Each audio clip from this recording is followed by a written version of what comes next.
नमस्कार दोस्तों, स्वागत है आपका हमारे YouTube चैनल मार्ग आईसीएस पर। और हम करंट अफेयर जो उत्तराखंड का था उस पर काफ़ी सारी बातें कर चुके हैं। जैसा कि मैंने अनाउंसमेंट किया था कि हम एक नई सीरीज शुरू करेंगे, एग्ज़ाम सीरीज। बेसिकली है क्या कि पेपर्स तो आप, कॉन्सेप्ट तो आप पढ़ रहे हैं, पढ़ाई तो आपने की ही है, बट उसके आइदर आपको अगर देखा जाए तो पी वाई क्यूज बोलते हैं इन्हें, पी वाई क्यूज। ठीक है, प्रीवियस ईयर क्वेश्चन पेपर्स। इसे करने का क्या फायदा है? बेसिकली अगर देखा जाए, इसे करने का फायदा ये होगा कि चूंकि हम पढ़े चले जा रहे हैं, बट अपनी तैयारी को ये भी देखना होगा, जांचना परखना होगा कि क्या वास्तव में जो हम पढ़ रहे हैं उसके अनुरूप जो पेपर आ रहे हैं, क्या उसकी दिशा में हम सही दिशा में चल रहे हैं। कहीं ऐसा तो नहीं है कि हमारी तैयारी में भटकाव की स्थिति है। तो उसके लिए बेसिकली हमें पी वाई क्यूज भी लगाने होते हैं। मैंने पूरा प्रयास किया है कि हर क्वेश्चन जो है विद कॉन्सेप्ट हो। ये आगामी परीक्षाओं के लिए भी आपको काफ़ी हेल्पफुल होगा। एक पेपर को सॉल्व करने के, जैसे जीएस का भी आज हम जो 2024 में 14 जुलाई 2024 को पेपर कंडक्ट कराया गया था अपर पीसीएस का, उत्तराखंड पीसीएस में यूकेपीएससी के द्वारा, आज बेसिकली हम उसको डिस्कस करेंगे। पहली जो चीज है, मैंने ज्योग्राफी को देखा है कि हम ज्योग्राफी को पढ़ाने का प्रयास करूंगा मैं आपके समक्ष बताने का। वैसे तो पेपर आपने देखा होगा, बहुत सारे बच्चों ने दिया भी होगा, बट आज जो आप देखेंगे एक नई अप्रोच तरीके से पेपर को सॉल्व करने का तरीका भी देखेंगे, एक बात। दूसरा, उसके साथ ही जब पेपर हुआ था तो उसके बाद यूट्यूब पे बहुत सारी आंसर कीज आई, पेपर डिस्कशन हुआ, या फिर आयोग ने भी आंसर की दी, तो उसमें भी बहुत सारी चीजें आपने देखी होंगी बेसिकली। बट उसी के विपरीत यदि हम पेपर को सॉल्व करने का सही तरीका देखें तो वो आज हम देखेंगे। एक बात और ध्यान रखना दोस्तों कि पेपर को सॉल्व करते समय ये चीज भी ध्यान रखनी है आपको कि पेशेंस बना के रखना है। ऐसा नहीं है कि 150 सवाल हैं और टिक करके हम निकल गए। This is the not a good या प्रॉपर जो एक मेथड होता है पेपर को सॉल्व करने का, ये बिल्कुल भी अच्छा तरीका नहीं है। पेपर को सॉल्व करते समय चारों ऑप्शंस को देखना होता है, जो कि न सिर्फ वहां पर ही आपको हेल्प करता है, बल्कि आने वाले जो एग्जाम है उसमें भी आपको काफी हेल्पफुल उसमें रहता है। तो ये बातें कुछ कॉमन बातें थी जो पेपर शुरू, क्योंकि हो सकता है 150 नंबर का पेपर 2 से 3 4 5 वीडियो में जाए। जब आप देखेंगे कि पेपर सोल्व हम किस अप्रोच पे कर रहे हैं तो आपको खुद समझ आ जाएगा कि हाँ, टाइम लगना लाजमी है। इसके साथ ही हम ज्योग्राफी में थोड़ा तैयार कर रहा हूँ, क्योंकि आपको पता है कि अगर मैं पढ़ाता हूँ कोई चीज़ या बताता हूँ या समझाने का प्रयास करता हूँ तो वो पूरा का पूरा ही एक कॉन्सेप्ट वाइज होना चाहिए, और चीज़ें ऐसी होनी चाहिए कि पर्टिकुलर एक जगह ही आपको मिल जाए। तो कंटेंट रेडी करने में थोड़ा समय लगता है और अच्छी चीज़ें बताने में भी थोड़ा टाइम टेकिंग तो होता है। देखो, तो अब हम अपने पेपर्स की शुरुआत करते हैं। देखो, ये कुछ इस पेपर है किसका, 2024 में जो कंडक्ट हुआ था। ठीक है, इंग्लिश में भी हम देखेंगे। सबसे पहला हमारा जो सवाल है,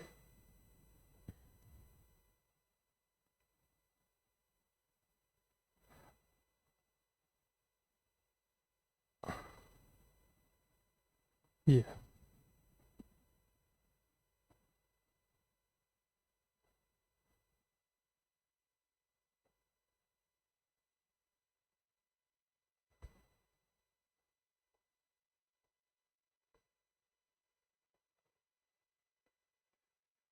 चलिए, तो ये आपको लगभग लगभग चीजें दिख रही होंगी, वीडियो में साफ नजर आती है, मैंने देखा है। तो अब हम शुरुआत करते हैं अपने पेपर की। देखो,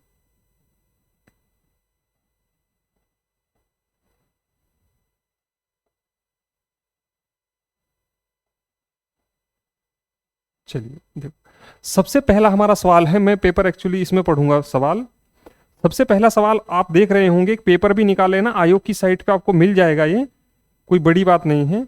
मैकमोहन रेखा निम्नलिखित विकल्पों में किसके मध्य सीमा निर्धारित करती है। देखो पहले ये जो सवाल आता था बेसिकली अगर देखा जाए तो ये किन देशों के बीच, किन देशों के बीच, ठीक है। तो यहां पर आप जब देखेंगे तो यहां पर देशों के बीच तो नहीं है, यहां पर क्या है कि पर्टिकुलर चीन दे दिया गया और इंडिया नहीं दिया। इंडिया के क्या दे दिए गए बेसिकली, राज्य, ठीक है। इंडिया के क्या दे दिए गए, राज्य। एक सेकंड रुकेंगे जरा।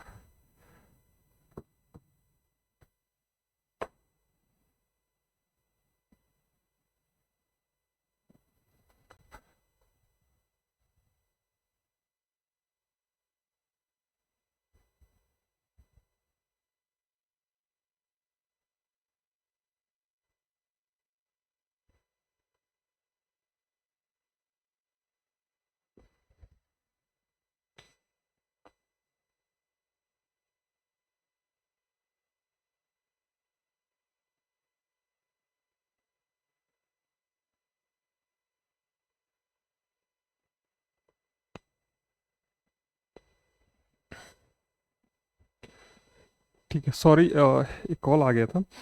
हाँ, तो यहां पर बेसिकली देशों के बीच दी जाती थी, पहले सवाल आता था, बट चूंकि पेपर पीसीएस का था तो आपसे ये उम्मीद की जाती है कि आपको चीजें स्पेसिफिक और थोड़ा डीप में भी पता होनी चाहिए।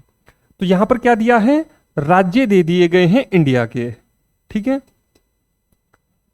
तो हम देखते हैं कि ये भारत है कुछ इस तरीके का,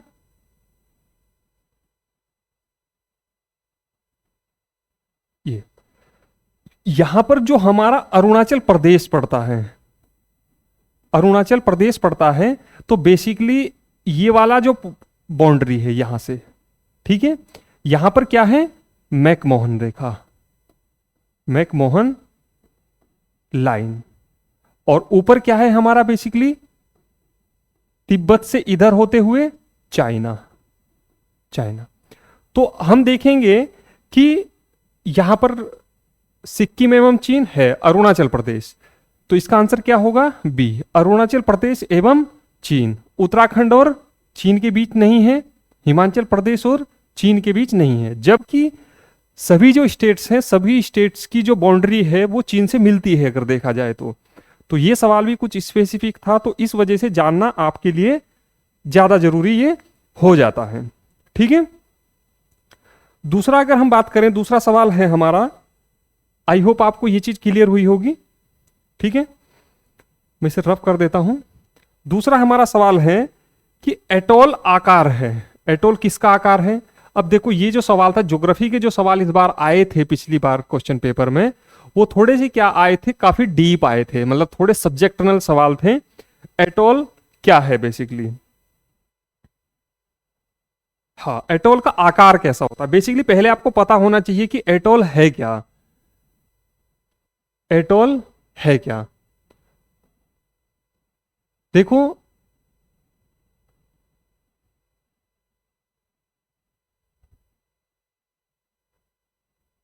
एटोल होता है आपका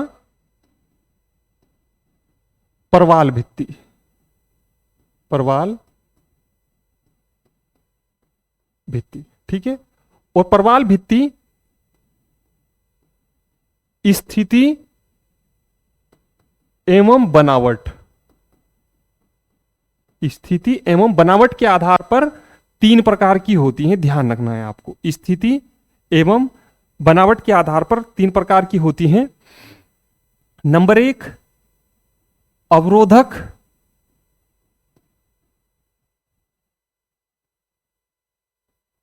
और नंबर 2 तटीय परवाल,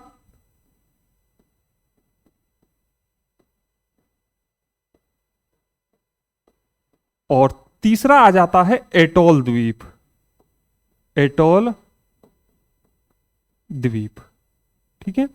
ये 3 प्रकार होते हैं।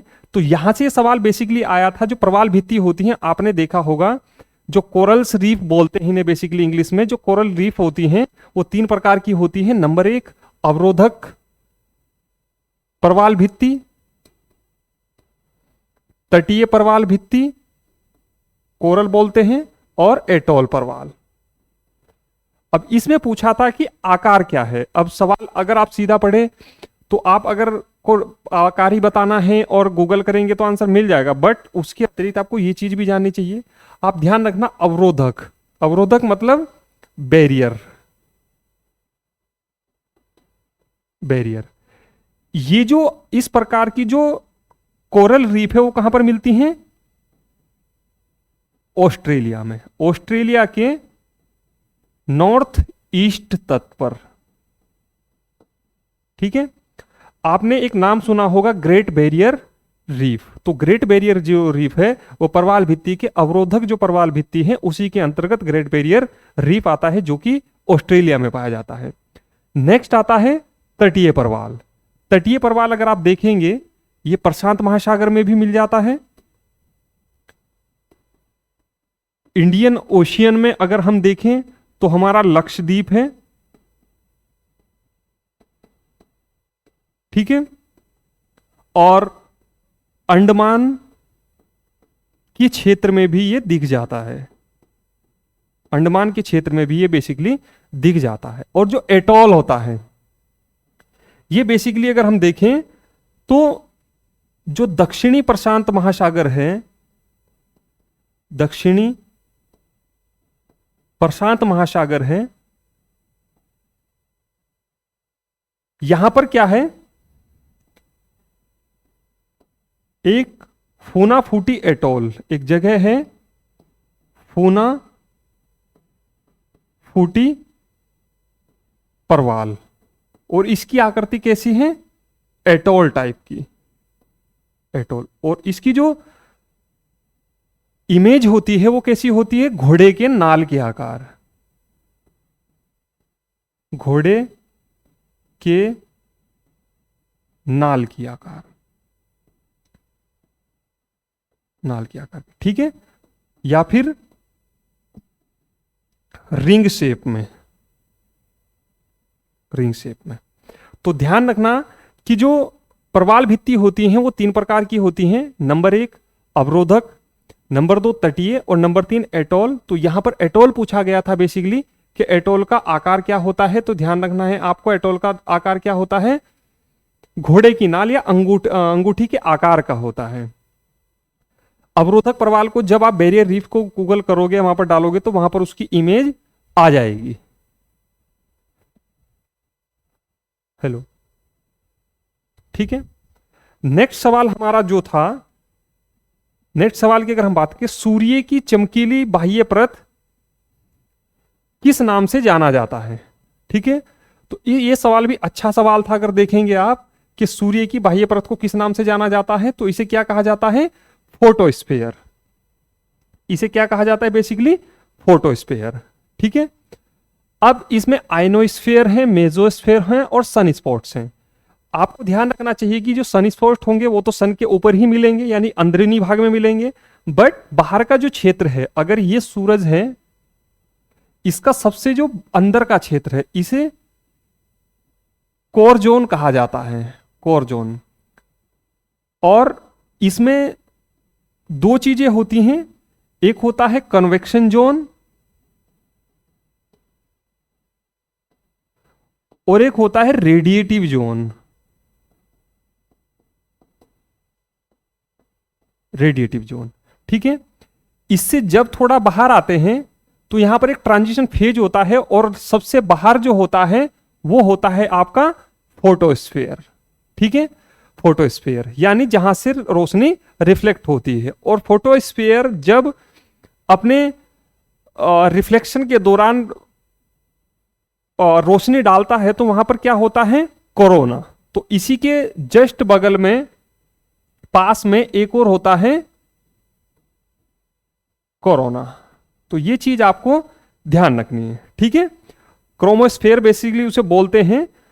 तो ध्यान रखना कि आउटर स्पेस जो सन का है, आउटर स्पेस की अगर हम बात करें सन का, अंदर का जो जोन होता है उसे कोर जोन बोलते हैं, और इसमें दो जोन होते हैं, कन्वेक्शन जोन और दूसरा रेडिएटिव जोन। थोड़ा जब बाहर निकलते हैं तो यहां पर क्या आ जाता है हमारा, ये आ जाता है क्रोमोस्फेयर, जिसे ट्रांजिशन रीजन भी कहते हैं। मतलब कुछ हिस्सा फोटोस्फेयर का होता है और कुछ हिस्सा कन्वेक्शन जोन यानी कोर जोन का जो कन्वेक्शन जोन है, रेडिएटिव जोन है, उसका भी होता है। ठीक है, और इसके सबसे बाहर में जो होता है वो होता है हमारा फोटोस्फेयर। फोटोस्फेयर, ठीक है, ये बात। इसके बारे में एक चीज आपको और ध्यान रखनी चाहिए,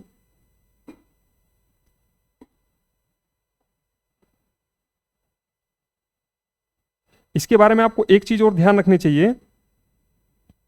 हाल ही में इसरो के द्वारा आदित्य L1 मिशन भेजा गया है, किससे? PSLV C57 से। कब भेजा गया है? 2 सितंबर 2023 को।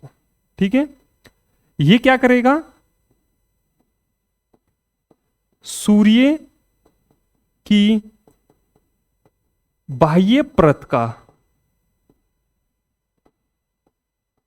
अध्ययन करेगा। ठीक है, बेसिकली देखा क्या गया कि सूर्य के जो पास है आसपास, हालांकि उसका जो टेम्परेचर है बाहर का ही, वो आप देखेंगे कि 5500 डिग्री सेल्सियस है। इस फोटोस्फीयर पर अगर आप टेम्परेचर की बात करोगे तो 5500 डिग्री, 5500 डिग्री सेल्सियस है। आप देखो यहां पर 50 अगर डिग्री हो जाता है तो कितनी हालत खराब हो जाती है। अंदर का जो टेम्परेचर होगा वहां की तो छोड़ दो, लेकिन बाहर का जो टेम्परेचर है वो कितना हाई होगा, उसका अध्ययन कौन करेगा? लगभग ये आदित्य L1। अब L1 क्या होता है? इन्हें लैग्रेंज पॉइंट बोलते हैं। बेसिकली ये 5 पॉइंट होते हैं, और जो L1 है वो ये सन है, और यहां पर ये कौन है? मून।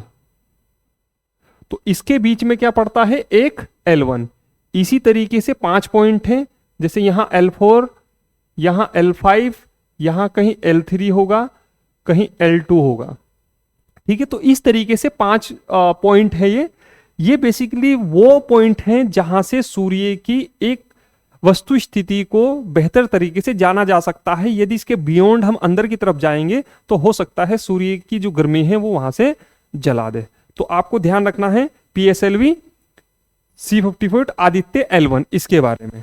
और ये लगभग कितने किलोमीटर है पृथ्वी से? अगर देखा जाए 1.5 मिलियन किलोमीटर की दूरी पर। ठीक है, इतना है। तो ये चीजें उम्मीद है आपको समझ आई होंगी, सूर्य का भी और ये भी। नेक्स्ट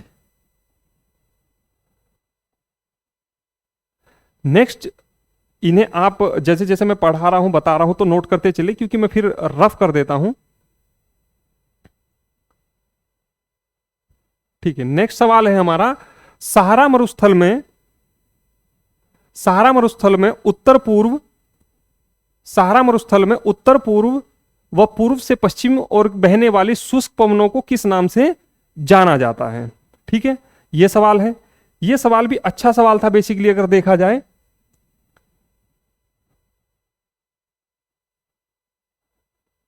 इसमें एक दी है बोरा। ठीक है, बोरा बेसिकली अगर देखा जाए तो बोरा एक ठंडी हवा है।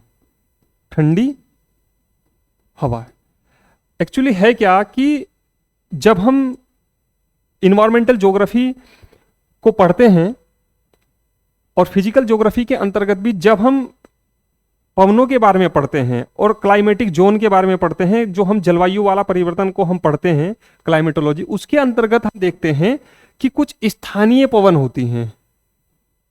स्थानीय पवन ये बेसिकली अगर देखा जाए तो ये स्थानीय पवन ही हैं जो अलग अलग देशों में अलग अलग जगहों पर अलग अलग नाम से जानी जाती हैं। ठीक है, तो यहां पर कुछ, और इसमें भी स्थानीय पवन भी क्या होती हैं? कुछ गर्म होती हैं और कुछ ठंडी होती हैं। ठीक है, कुछ गर्म होती हैं और कुछ ठंडी होती हैं।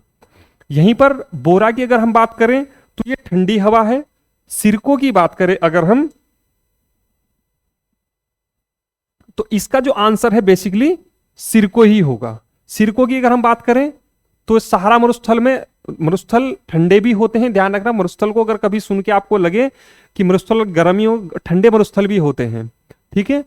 तो यहां पर क्या है कि सहारा मरुस्थल चूंकि एक गर्म मरुस्थल है, तो यहां पर इसका आंसर क्या होगा, सिरको। नेक्स्ट है हमारा हरमेट्टन। हरमेट्टन को ध्यान रखना, इसे डॉक्टर पवन भी कहते हैं, डॉक्टर पवन भी कहते हैं। और ये कहां पर चलती है, आपकी गिनी तट पर, गिनी तट पर, ठीक है। इसे आप जब अफ्रीका का मैप देखोगे तो अफ्रीका के मैप में जब आप पश्चिमी तरफ देखोगे, भूमध्य सागर से नहीं, भूमध्य सागर से दक्षिण में और अटलांटिक महासागर से, नॉर्थ अटलांटिक और साउथ अटलांटिक के बीच में, जहां से अफ्रीका और उसके बीच में जो जंक्शन पॉइंट है, वहां पर आप देखोगे गिनी और घाना का तट आपको दिखेगा। तो बेसिकली पहले सिरको आती है और जब थोड़ा सा अंदर घुसती है तो उसमें क्या है कि आर्द्रता की कमी हो जाती है उन पवनों में, और वहां पर क्या है कि उस पवन को क्या कहते हैं, हरमिट्टन कहते हैं। नेक्स्ट है मिस्ट्रल। मिस्ट्रल, मिस्ट्रल को आप ध्यान रखना, ये बेसिकली फ्रांस के पश्चिमी दक्षिण हिस्से में बहती है, ठीक है। पश्चिमी दक्षिण हिस्से में बहती है और कहां से आती है, ये भूमध्य सागर से आती है, भूमध्य सागर से आती है, भूमध्य सागर से आती है। तो ये बात भी आपको ध्यान रखना है, सहारा मरुस्थल में उत्तर और पूरब से पश्चिम, पूरब से इस ओर को बहने वाली, तो पश्चिम की ओर बहने वाली शुष्क पवनों को क्या जाता है, बेसिकली सिरको कहा जाता है। हरमेट्टन को ये ध्यान रखना, कभी पूछ देता है कि डॉक्टर पवन किसे कहते हैं, और गिनी के तट पर बेसिकली ये बहती है, ठीक है। नेक्स्ट है हमारा हैंगिंग वैली स्थलाकृति किस भू आकृतिक प्रक्रिया से संबंध है।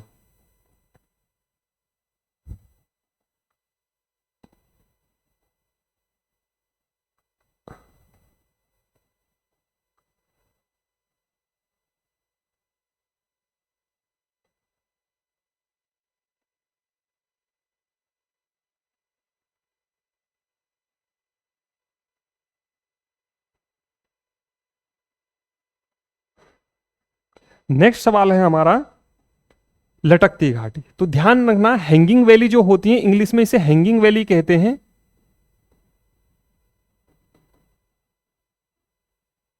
हैंगिंग वैली, एक मैं आपको बताऊं कि जो ग्लेशियर्स होते हैं ना, ग्लेशियर्स जो होते हैं, तो इनके बीच में कुछ गैप होता है और यहां को क्या बहती है, जैसे पानी बह रहा है या कोई नदी बह रही है, तो यहां पर क्या होता है कि यू शेप की ऐसी वैली होती है, ये इस तरीके से। तो इस तरीके से लटकती हुई जो घाटियां हैं यू आकार की होती हैं, और हिमानी, हाँ ग्लेशियर है इसमें ये वाला। तो आंसर क्या होगा, भू आकृति प्रक्रिया संबंध से हैंगिंग वैली किससे है, हिमानी से। तो ग्लेशियर, जो दो ग्लेशियर होते हैं और उनके बीच से यदि कोई नदी बह रही है, ये नदी भी नहीं बह रही है, तो आप ये मान के चलें कि ऐसे दो ग्लेशियर्स हैं, तो इनसे जो लटकती हुई एक वैली टाइप होती है, जो ऐसे लटका हुआ दिखाई देता है, तो वही इन्हें क्या बोलता है, हैंगिंग वैली बोलते हैं। घाटी नुमा होती हैं, जो कि नीचे इस घाटी में लटकती हुई दिखाई देती हैं। तो बेसिकली किस में होती हैं, हिमानी में होती हैं, ठीक हो गया। नेक्स्ट सवाल अगर हम देखें अपना, नेक्स्ट सवाल की जब हम बात करते हैं, तो नेक्स्ट सवाल है हमारा, ये स्टेटमेंट दिए गए थे, भारत में उष्ण कटिबंधीय पर्णपाती कथनों के बारे में विचार कीजिए। यह उन क्षेत्रों में पाए जाते हैं जहां 25 से 75 सेंटीमीटर के मध्य है, वर्षा का मतलब अगर देखा जाए, ठीक है। नहीं, ऐसा नहीं है। उष्ण कटिबंधीय बेसिकली अगर मैं आपको बताऊं, जो हमारे यहां वनस्पति पाई जाती हैं, ये शुष्क वनस्पति होती हैं बेसिकली। उसका एक पार्ट है हमारे यहां शुष्क उष्ण कटिबंधीय वनस्पति, और ये दो टाइप की होती हैं, ध्यान रखना है आपको। नंबर एक होती है शुष्क पर्णपाती,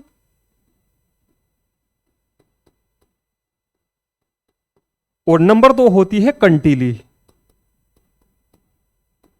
कंटीली, ठीक है, कंटीली। उष्ण जो शुष्क पर्णपाती वन है वो दो प्रकार के होते हैं, शुष्क पर्णपाती और कंटीली। तो इसमें क्या पूछा है, शुष्क पर्णपाती वन। शुष्क जो पर्णपाती वन होते हैं बेसिकली इनमें जो वर्षा की मात्रा होती है वो कितनी होती है, 75 से 70 से 100 सेंटीमीटर। और यहां पर कितना दिया है, 25 से 75। बेसिकली यह ये जो होती है लेस देन 70 से कम जो वर्षा होती है वो कंटीली में होती है। तो पहला स्टेटमेंट क्या होगा हमारा, गलत होगा। ठीक है।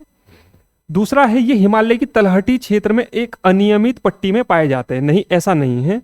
शुष्क जो पर्णपाती वन है बेसिकली अगर देखा जाए कर्नाटक, एमपी के कुछ भाग में, महाराष्ट्र के कुछ भाग में और आंध्रा के कुछ भाग में, यहां पर बेसिकली ये शुष्क पर्णपातीपन पाए जाते हैं। ठीक है। और कंटीली जो वन है ये कहां पर आप देखेंगे, राजस्थान के कुछ क्षेत्र में, एमपी का भी कुछ क्षेत्र पड़ता है और यूपी के कुछ क्षेत्र में भी ये कंटीले वन पाए जाते हैं। बेसिकली हिमालय तो बिल्कुल ही गलत है। और शुष्क उष्णकटिबंधीय शुष्क जो पर्णपाती है आपने देखा होगा हिमालय में जब जैसे जैसे हम ऊपर जाते हैं पर्णपातीपन वहां पर पाए जाते हैं, बट वो शुष्क नहीं होते हैं। ये बात आपको ध्यान रखनी है। वो भी जो झाड़ियां और शुष्क हैं वो 3600 मीटर से ऊपर जाके मिलती हैं, जो कि बेसिकली घास के मैदान टाइप होते हैं। तो ये बात आपको ध्यान रखनी है। ठीक है। आई होप आपको ये बात क्लियर हुई होगी। नेक्स्ट अगर हम देखें तो हमारा नेक्स्ट आता है प्रायद्वीपीय नदियों में प्रवाह की लंबाई सबसे अधिक किसकी है। तो ध्यान रखना है आपको, इसमें सबसे ज्यादा लंबाई इसमें गोदावरी की है। कितनी है, 1465 किलोमीटर। अगर हम कृष्णा की बात करें तो यह है 1401 किलोमीटर। और नर्मदा की अगर हम बात करें तो 1057 किलोमीटर, 1057 किलोमीटर। और कावेरी की अगर हम बात करें तो ये 800 किलोमीटर है। देखो दोस्तों ये सवाल बिल्कुल फैक्चुअल था, इसमें बहुत ज्यादा कुछ जानने की जरूरत थी नहीं, बट फिर भी मैं आपको यहां पर एक होमवर्क दे रहा हूं। होमवर्क आपको यह करना है कि जो प्रायद्वीपीय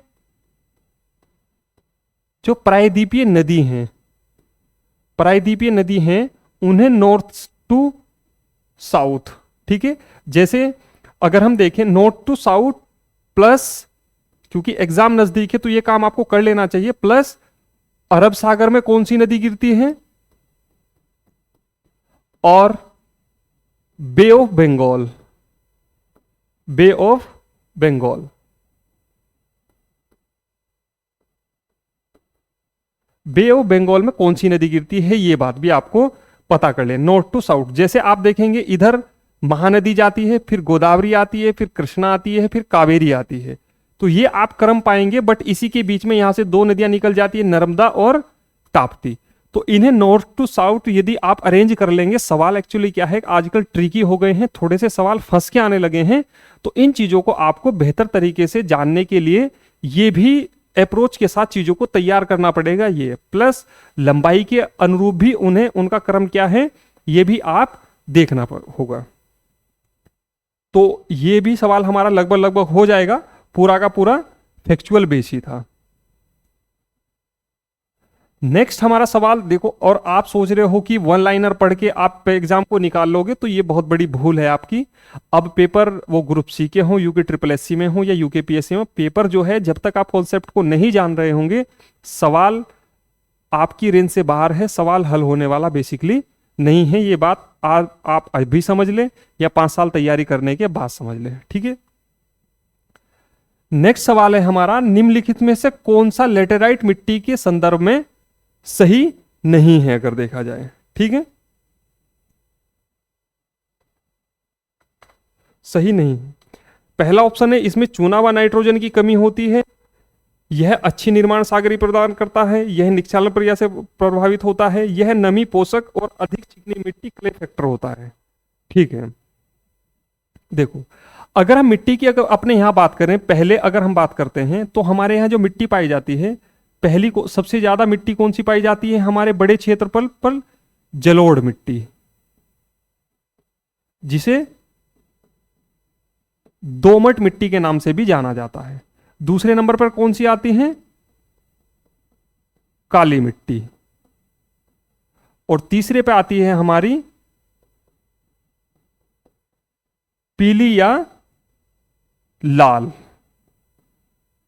और फोर्थ पे हमारी कौन सी आती है, जिसके बारे में हमें आपको लेटेराइट। ठीक है, लेटेराइट।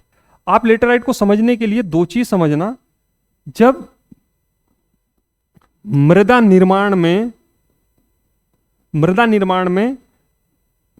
जब मृदा अपने निर्माण प्रक्रिया से, अपने डेवलपमेंटिंग फेज से गुजर रही होती है, तो तीन प्रकार से उसमें कुछ फैक्टर्स होते हैं, तीन फैक्टर होते हैं।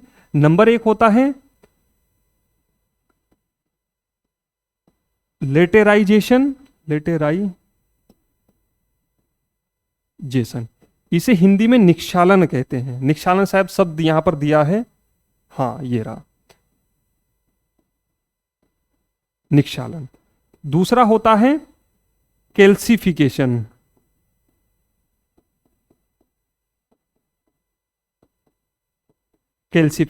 और तीसरा होता है ग्लेइंग। ठीक है, ये होता है बेसिकली जो लेटराइजेशन होता है। उसमें क्या होता है, जब हम इसे देखते हैं तो ये उष्ण और उपोष्ण क्षेत्रों में बेसिकली पाई जाती है, और वहां पर क्या होता है, वर्षा होती है। वर्षा होने के कारण होता क्या है, जैसे ये बादल हैं और यहां पर जिन क्षेत्रों में मिट्टी पाई जाती है तो यहां से बारिश बरसी, और यहां से क्या हुआ कि जो इसमें चूना और ये आपका नाइट्रोजन के पदार्थ है, बारिश होने के कारण ये बह के क्या हो जाते हैं, कहीं दूसरी जगह पर चले जाते हैं। तो यानी इसमें चूना, वास्तव में जहां पर ये होगी तो इसमें चूना और नाइट्रोजन की कमी होगी, क्योंकि बहकर दूसरी जगह चले जाएंगे, और इसमें क्या बच जाता है, बेसिकली भारी पदार्थ जैसे एल्यूमिनियम और लोहा यहां पर अवशेष रह जाते हैं। दूसरा, अच्छी निर्माण सामग्री प्रदान करती है। बिल्कुल, लेटेराइट जो मिट्टी है वो बिल्डिंग मटेरियल के निर्माण के लिए, ईंट बनाने के लिए बेसिकली यूज होती है। निक्षालन प्रक्रिया बेसिकली जो चूना और पत्थर ये बहकर दूसरी जगह चले जाते हैं, इस प्रक्रिया को ही क्या कहते हैं, निक्षालन कहते हैं, लेटराइजेशन कहते हैं मिट्टी के अंतर्गत। यानी यहां से क्या है कि ऊपर जो भी पोषक तत्व थे वो बहकर कहां चले जाते हैं, दूसरी तरफ चले जाते हैं। अब इसमें एक वर्ड नहीं है, इसमें ह्यूमस की कमी होती है बेसिकली।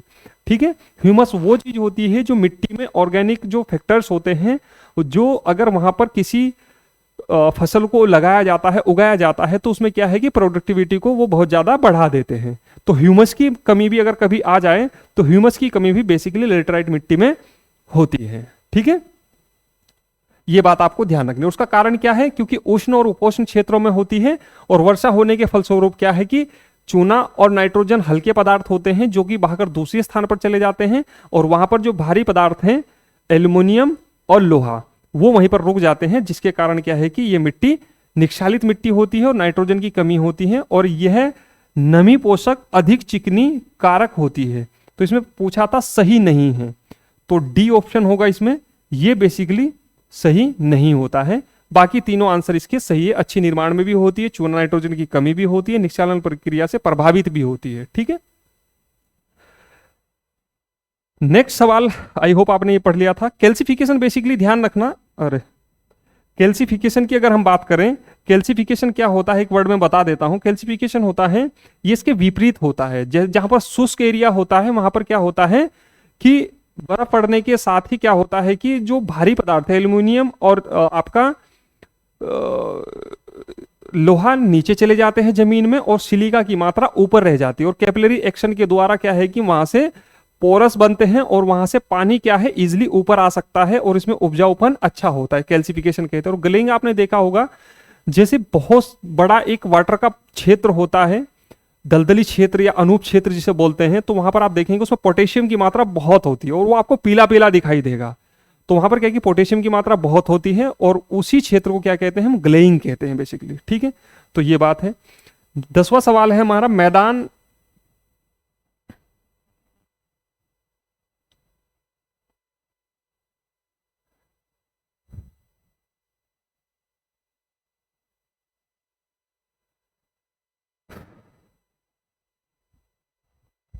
10वां सवाल है हमारा, गंगा का मैदान असम घाटी में सामान्यतः अपवाह प्रतिरूप पाया जाता, विस्तृत मैदान, मंद ढाल, अधिक वर्षा, सहायक नदियों की विशेषता रखता है।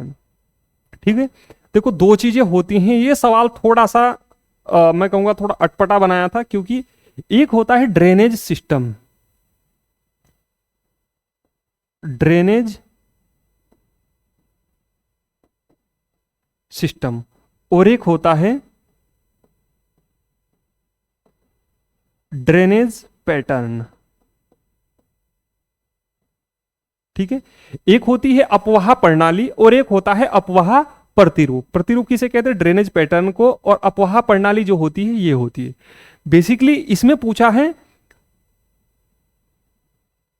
अपवाह प्रतिरूप। देखो इसमें जो अपवाह प्रतिरूप की अगर हम बात करें तो ये दर्मादुनिक्रम, आयताकार और रेडियल, ये तीनों जो रूप हैं, एक जालीनुमा होता है, एक वृक्षाकार इसमें शायद दिया है, हाँ द्रुमाकृतिक वृक्षाकार। तो ये बेसिकली तीनों जो ऑप्शन हैं ये किसके हैं? ड्रेनेज पैटर्न के ऑप्शन हैं। ठीक है, और ड्रेनेज पैटर्न अगर सिस्टम की बात करें तो सिस्टम में जो है पूर्ववर्ती अपवाह पर रूप। हालांकि इसमें सवाल देना चाहिए था कि निम्नलिखित में से गंगा का मैदान और असम घाटी में सामान्यतः कौन सा अपवाह सिस्टम पाया जाता है। ठीक है, आंसर इसका ए ही होगा, अपवाह प्रतिरूप ही, पूर्ववर्ती अपवाह प्रतिरूप ही। ठीक है, इसका मतलब ये हुआ कि ये जो पूर्ववर्ती अपवाह जो प्रतिरूप है, यदि यहां पर हिमालय बन गए और ऊंचे हो गए, पहाड़ बने, तो ये नदी क्या है कि पर्टिकुलर काटती हुई आगे बढ़ती रही। असम घाटी लिखा भी है इसमें, तो ये काटती हुई क्या हुई, बेसिकली आगे बढ़ती रही, और यहां पर जो है हमारा हिमालय है ऊपर उठा और ऐसे भी ऊपर उठा और घाटी में कोई नदी बहती रही। आई होप आपको चीजें समझ आ रही होंगी। मैंने बताया ड्रेनेज सिस्टम और ड्रेनेज पैटर्न, ये तीनों ऑप्शन जो हैं, ये वृक्षाकार अपवाह प्रतिरूप, आयताकार अपवाह प्रारूप और रेडियल अर्य, ये ड्रेनेज पैटर्न के ऑप्शन है। और ड्रेनेज सिस्टम का सिर्फ एक ऑप्शन है इसमें, क्या है? पूर्ववर्ती अपवाह। क्योंकि बेसिकली जो है आपका अपवाह प्रतिरूप के भी कई टाइप्स हैं, ये जब ज्योग्राफी में बताऊंगा तो आपको बताऊंगा अपवाह प्रतिरूप। और ड्रेनेज पैटर्न के तो ये है ही। बेसिकली इसमें दो टाइप्स ही हैं, अगर चलो यही बता ही देता हूं। एक होता है पूर्ववर्ती और एक होता है अनुवर्ती। अनुवर्ती, ये दो मेन होते हैं बेसिकली, पूर्ववर्ती एक अनुवर्ती। पूर्ववर्ती बेसिकली वो होती हैं जो हिमालय के निर्माण से पहले नदियां बह रही थी। जैसे जैसे हिमालय का उत्थान हुआ तो नदियां क्या है कि अपनी उसी सीमा से, उसी गति से हिमालय को कटिंग करती रही और एक घाटी नुमा क्षेत्र में को बहने लगी, तो उसे क्या कहा जाता है? पूर्ववर्ती नदियां। और जो नई नदियां हैं, जैसे हिमालय बना और फिर या फिर प्रायद्वीपीय भारत की हम नदियां कहें, तो वहां पर जो नदियां बेसिकली बहती है वो अनुवर्ती नदी होती है। ठीक है, ये बात है। तो ये बात आपको ध्यान रखनी है कि यहां पर ये सवाल थोड़ा सा गलत बना था। हालांकि फिर भी इतनी कॉमन सेंस लगाना होता है पेपर में, इतनी चीजें हम नजरअंदाज कर सकते हैं। तो यहां पर आपका ये अपवाह प्रतिरूप, असम गंगा का मैदान और असम घाटी में कौन सा? पूर्ववर्ती अपवाह प्रतिरूप। ठीक है, तो इसका आंसर पूर्व अपवाह प्रतिरूप होगा, ये बात आपको ध्यान रखनी है। ठीक है, अगर किसी ने कोई सवाल, अगर कुछ आंसर कुछ और माना होगा तो मुझे जरूर बताइएगा, फिर मैं उस आधार पर आप बता दूंगा आपको। बाकी आंसर इसका पूर्ववर्ती। तो हमने 10 सवाल डिस्कस किए, आई होप आपको चीजें समझ आई होंगी।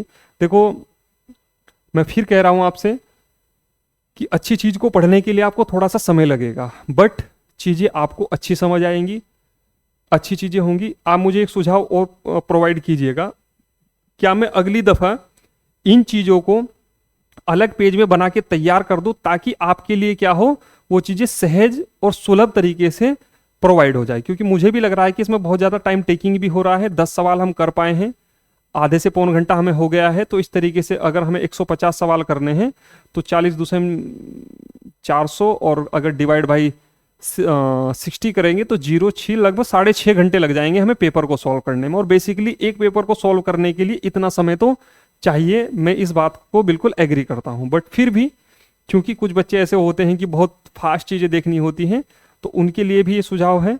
आप कमेंट बॉक्स में बता सकते हैं क्या मैं इस सीरीज को कंटिन्यू रखूं, या चीजें अच्छी लग रही हैं तो क्या से क्या करें। दूसरा, हम ज्योग्राफी तो चलाएंगे ही, बट एग्जाम सीरीज भी चलती रहेगी। सवाल किस तरीके से आते हैं, कॉन्सेप्ट आपको किस तरीके से पढ़ना है, चीज़ों को आपको किस लेवल पे जानना है, आपकी पढ़ाई का क्या माध्यम होना चाहिए, कौन से सोर्स आपको फॉलो करने चाहिए, बेसिकली ये आपको जानना पड़ेगा, मानना पड़ेगा, और तभी चीज़ें आपके लिए बेहतर हो सकती हैं और एग्जाम में सिलेक्शन के चांसेस बन सकते हैं। देखो दोस्तों, सीधी सी बात है, आप उत्तराखंड पीसीएस का पेपर है, उत्तराखंड का सबसे बड़ा एग्जाम जो होता है, बेसिकली अगर देखा जाए भारत सरकार के लेवल पर देखा जाए तो आईएएस का होता है, और अगर स्टेट लेवल पर देखा जाए तो पीसीएस का होता है।